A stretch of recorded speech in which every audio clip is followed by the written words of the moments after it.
Sarian here. Welcome back to my channel. In today's video, I wanted to share some Jewish activities that grandparents can do with their grandchildren. So I recently came back from a conference all about conservative Judaism, and I saw this amazing panel about the Jewish Grandparents Network and how important a role grandparents play in the Jewish upbringing of their grandchildren. So this is something I think everyone sort of knows in the back of their mind, like from generations and generations ago, we all have memories of like going to our grandma's house for Passover and that kind of thing. But all the more so in this generation, grandparents are doing a lot of the heavy lifting, not only in terms of childcare, but in terms of Jewish life. So I thought it'd be a great idea to film a video with some ideas for any grandparents out there looking to do some Jewish activities with their grandkids. I also wanted to talk a lot about activities you can do over FaceTime or over long distance, because I know a lot of grandparents are in that situation as well. Also, if you're wondering about this brown lump next to me, it is my dog. His name is Rocky. He's an English Springer Spaniel. I always get questions. He's what we call a Velcro dog, which means he is Velcroed to me at all times. So, let's jump into the video. My name is Sarian. I make videos about being a mom and being a Jewish mom. I would love it if you hit that red subscribe button down below, which means you won't miss any more of my videos. And if you want to follow along with me and my family, don't forget to follow me on Instagram. So if you're watching this video and you're a grandparent and you have a really good idea that you love to do with your grandkids, definitely let me know in the comments. Or if you're a parent who knows of a really good activity that's something special you guys do in your home, I would love for this video to be a little hive mind to help anyone out who's come here, because they really are looking for ideas. So please leave in the comments if you have any special ideas that you know others could learn from. So in our family, we live right near my husband's parents, so we are with those grandparents a lot, and my parents live in Los Angeles, so we FaceTime them. So one of the things that's really important to me is keeping up the relationship between grandparents that are far away with kids who are here. And my number one best advice probably of this whole video is to just show up. Whether that's FaceTime or in person, it's just to be there when you can. So for us, for parents who live in LA, that means that we FaceTime every single day. So I know that may sound like a lot to you guys, but what we do, we have it just built into our routine. So every day, either during lunchtime, if it's a day that my son does not go to preschool, or after preschool when he comes home and we have snack, that's when we FaceTime. I found that for little ones, when they're sitting and eating, so they're like kind of calm and they're sitting down anyways, is the best time to FaceTime. It also allows me to like clean up the kitchen a little bit or prepare, more of the meal that's not ready, etc. So I find that this is the perfect time for us, and we do it every single day. So back to this idea of showing up. Sometimes the conversation lasts 2 minutes and my son doesn't want to talk and he's in a bad mood and he just wants to do this or that, and that's totally fine. Sometimes it lasts 30 minutes and he has this whole long conversation with my mom. But the point is every day it's part of the routine that we just show up, and it's totally fine and expected that every day is going to be a little bit different. I would say normally it falls somewhere in between this 2-minute short nothing conversation and 30-minute lovely conversation, but that is totally fine. And now that I have my little baby, he FaceTimes as well. And even though it may seem like for a baby, they don't know what's going on, they could be talking to a YouTube video, but because it's part of his routine, every day as he gets older, he'll get more and more used to the idea that Granny's right there in the phone. So now let's jump into activities that you can do either on FaceTime or in person. The first thing I want to mention is, of course, Jewish books. So I know some of our most wonderful memories growing up were sitting and reading books with our grandparents. I know for me that's definitely true. And I wanted to recommend an organization called PJ Library. PJ Library is a Jewish organization that sends books, free books to kids once a month. So every month in the mail, they'll get this little book package. It's very exciting for kids who probably don't receive that much personal mail. It's exciting for me because it's finally a piece of not junk mail that arrives. So they receive their own book in the mail. It's always a Jewish book or related to Jewish themes or Jewish values, and it's a perfect touch point to talk about either holidays coming up or values that you want to come across or how we experience Shabbat. It covers everything, and the books are not over the top in terms of like, you know, hammering down on any Jewish lessons. It's nothing like that. They have the most wonderful authors. Some of them are not Jewish authors that are contributing to the PJ Library, and some of them are old Jewish stories that you've heard but are being reimagined. The books are always trying to be like really inclusive, very modern in their thinking. So I just want to show you my son's favorite one as the perfect example. It's called I Can Help. This is the PJ Library logo on the back, if it will focus, and it talks about PJ Library. So I Can Help is not an obviously Jewish book. It's all about animals helping each other, and the illustrations in this are just gorgeous. And it's got this repetitive refrain, which I think is why my son likes it. And at the end of PJ Library books, you'll see a little section with some explaining about what Jewish value this book is talking about, or how to expand upon the ideas in the book. So I absolutely love PJ Library. It's totally free. So for anyone who's raising a Jewish child or grandparent of a Jewish child, PJ Library is very expansive into who can enroll in it.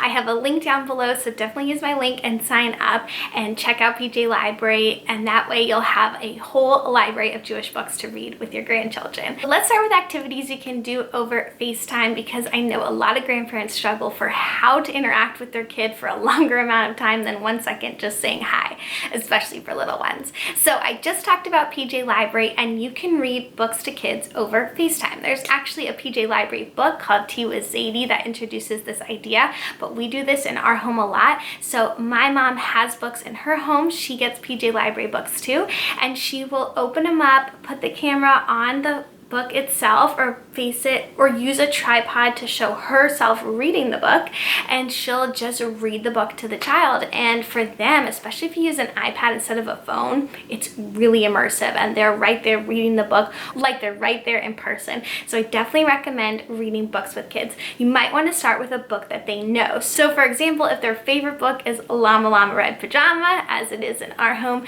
take it out from the library and start reading that to them over FaceTime. That way they connect the idea that you can read books to them through the FaceTime app. They'll start to pay attention, and then you can start introducing new books as well, and Jewish books if that's what you want to do. Another thing that my mom loves to do with her grandkids is gardening over the phone. So I know that might sound a little strange, but what she does is, because she lives in LA and it's always nice weather, she takes the cell phone out into the garden and shows them how the plants are growing. So for example, when we visited in August, she had just planted an avocado tree, and she has a lemon tree. So whenever we FaceTime, she goes out into the garden and shows them how those trees are growing, what new plants have sprung up. So it's a wonderful opportunity, again, for them to just get really immersed in what's going on. Because my son also knew about the trees, he had seen them in person, it made them extra special and interesting to him. But throughout the year, as new things popped up in the garden and things were happening, he was always loving to see what was going on.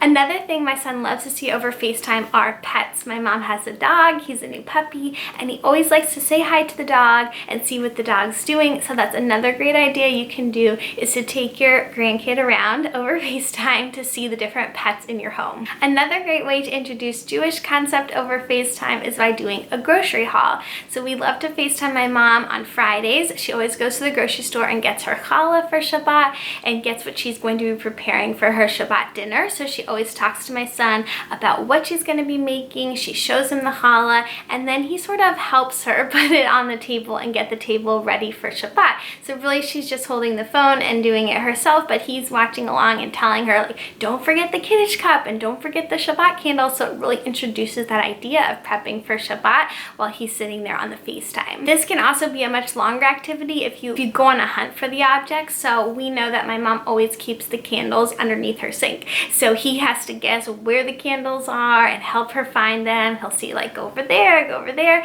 So it just makes the activity a little bit longer and more interesting and entertaining for him. Speaking of this going on a hunt concept, this can be really expanded, especially if you're a preschooler or kids are learning about shapes or colors or numbers. Over FaceTime is a great opportunity to say, let's go find everything red in the house. So you can just flip the camera around and have the kid be looking for red things, or things that are in groups of 3s, or try to find 10 of of these items. So it's another way to just extend the conversation and get into what they are interested in. And the last thing I want to mention over FaceTime is the garbage truck. We know exactly what time my mom's garbage truck rolls around and what day, so we always make sure to call beforehand and wait with her to see the garbage truck. I know her garbage man knows her by now and knows that she comes out over the FaceTime and talks to him and says she's just FaceTiming her grandchild. She also does this whenever there's a construction worker in the area or any sort of handyman out and about. She just says, I'm FaceTiming my grandchild, and everyone gets really excited. Some of the workers thinks it's strange, but my son absolutely loves it, and it's always a huge treat when someone like that is at my grand. Okay, so let's talk a little bit more about in-person Jewish activities that you can do with your grandchildren.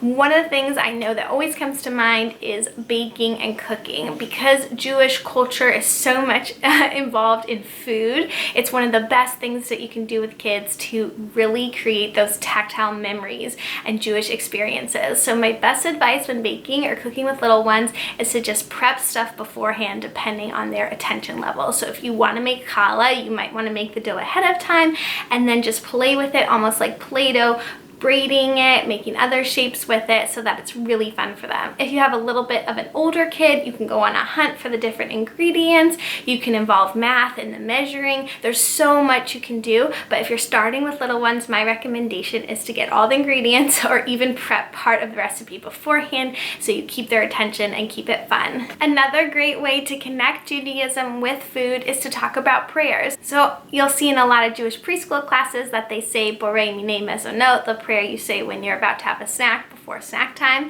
and they sing different Jewish songs during snack time and lunchtime because, again, like I mentioned with sitting and doing FaceTime, once you have kids' attention, they're sitting and eating, it's a great time to talk about songs and prayers and just introduce that concept and to use that time to teach them those things. Another idea, especially if you're taking care of little ones on a regular basis, is to pick a theme for the month, just like a preschool would do. So if Hanukkah's coming up and you pick that theme, then each time you babysit or take care of your grandchild, you can do one Hanukkah activity. It can be as simple as printing out coloring sheets online. I talk about this in my Hanukkah hacks video, but you just Google Hanukkah coloring pages, print them out, it's totally free, give them some crayons, and that's an opportunity to talk with them about this is a dreidel or this is a menorah, we light the candles, and they're just coloring and sort of softly listening to what's going on. You can also use Play-Doh or other arts and crafts to talk about the Hanukkah holiday. There's so many opportunities to make Hanukkah menorahs out of all different things and objects.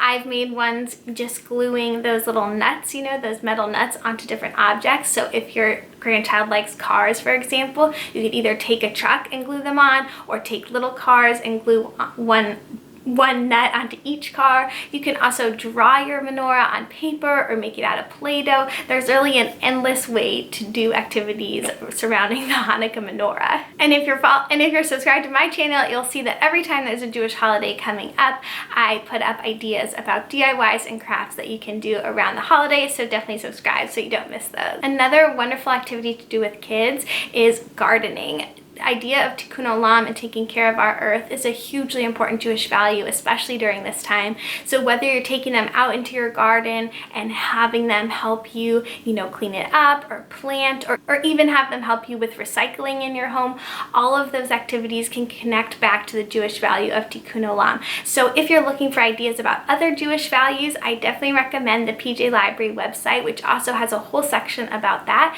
So you can go on there and again, pick a Jewish value you want to focus on for the next few weeks and just bring that up every time you're doing an activity that can relate back to it. It's another way of just softly introducing Jewish culture and Jewish ideas into everyday activities. My next idea is to purchase some Kidkraft sets. These can range in price from $10 to about $40, but what they are these beautiful wooden sets that focus on the Jewish holidays. So there's one for Hanukkah, one for Shabbat, one for Rosh Hashanah, and they'll last you for years and years, and you can save them for the holiday and take them out each time it comes around and have your kid experience playing with the different toys. The candle ones are really nice because they have that learning tactile activity of placing the candles in, which is really good for their dexterity. And then just playing pretend kitchen is really nice. If they're old enough, they can also help you set up for the Jewish holidays you have coming up in your home. So they can help you find your candlesticks and place them on the table each Shabbat, help deck the table for you, take out the kippot, all those little ritual items that they can help place on the table is an opportunity for you to talk about what those items are and what you do with them, even if they're not there to celebrate the actual holiday with you. And my last activity I want to mention for in-person is sensory bins. If you don't know about these, definitely give them a Google. There are an endless amount of ideas for them, but basically what they are is just a tray or a plastic bin, and you fill them with something sensory, something they can touch. So it could be dried rice, beans, packing peanuts, literally anything, but something to fill up the bin so that they can take scoops and cups and sort of play around with this material. And then in addition, you want to throw in some other pieces. So it could be something Jewish, like for the holiday of Hanukkah, you could put in dreidels and candles and Hanukkah cookie cutters and just introduce those shapes and objects to them. Or if you don't want to make it secular, you can put in dinosaurs or cars or whatever interests them. So it really gets them to get their hands in there. And the only rule that we have in our home that we don't follow, but you should follow, is to keep everything in the bin. That way it's contained and not too messy. But it's a really nice activity. Kids will often sit for up to half an hour or more just playing with the rice or the beans and moving them around. So it's a great activity to occupy little ones. So those are my ideas for Jewish activities to do with your grandchild in person and on FaceTime. I hope you guys liked it and got some ideas. If you did, please make sure to share this video with any grandparents you know in your life that you think would benefit from it. And if you have ideas for things that your grandparents do with your grandkids or that you do with your grandkids, please let me know in the comments down below. I would love to have this video be a community landing page for anyone who's really in need of some ideas, and so we can really use this hive mind mentality and help each other out. So thank you guys so much for watching. I hope you liked this video. I'll see you in the next one. Bye!